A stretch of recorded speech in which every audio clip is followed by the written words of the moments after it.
we're here today to talk about the restaurant industry and what the landscape is right now in the Bay Area and in the United States in regards to cuisine.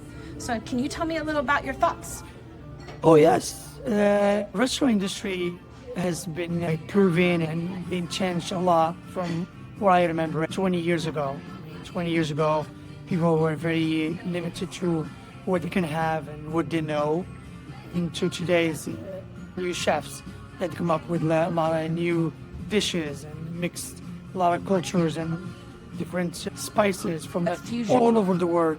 I mean, my first restaurant, Fiore, was in 2008. I did Italian fusion because I was one of the young chefs that was willing to mix Mediterranean cuisine with French cuisine, because we all have our own spices that we work with, our own method of cooking.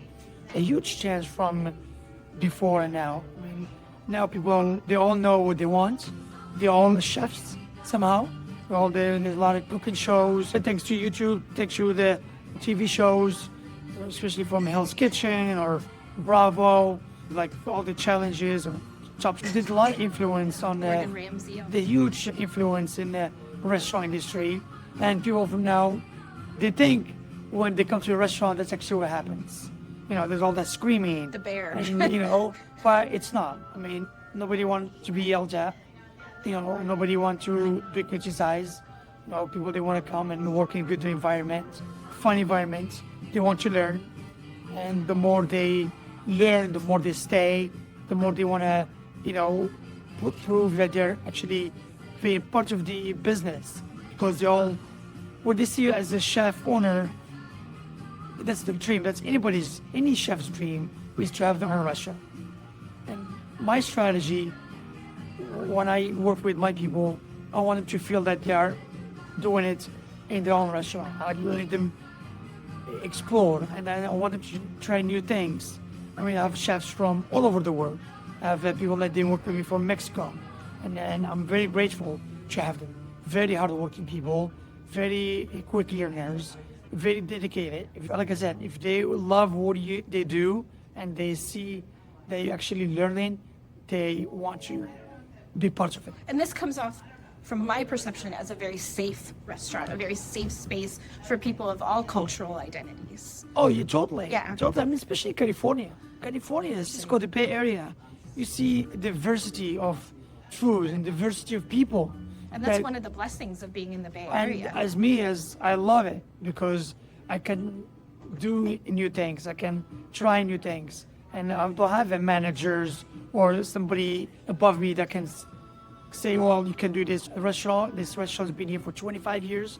I've been in the industry almost 30 years. I'm surprised I say that. I'm 42 years old and been doing this for so long. I'm very proud of what, the industry has become. From, like I said, when you get all cultures coming together. And I also think there's been a shift in the United States in regards to the way we relate to food, especially because of the impact of COVID and people dining in and then dining out and takeout. And it's almost an anthropological study. It's a beautiful challenge. A lot of people, they look at it the wrong way, but it just made us adapt, made us try new things, made us get, close to each other. We're more close with food than ever. I mean, we could do a whole interview on just how you managed to get through COVID. As a business owner and a chef, I mean, I think people should be aware of those things so we don't make the same mistakes in the future. Yeah, we almost forget that COVID happened. Yeah. I mean, so now everybody's back to routines. And we're so used to everything being discombobulated a bit that we've kind of become. But I think that even puts more of a place for restaurants and for dining centers to be that safe space and be that that island and that calm in the storm. Oh, yeah. And people notice it too. I mean, our guests, they've been coming here for a long time, and I'm sure they dine everywhere. They see the difference when they go other places and they see how things shift. I mean, I'm sure a lot of businesses where, especially when you say downtown, we see the effect on our business, especially in lunchtime. The blue collars and other business people that used to be 80% of our business in lunchtime, they almost gone. Yeah, I they're mean, back. it's happening just like it's happening to bars. It happens to local Bars, restaurants. San Francisco.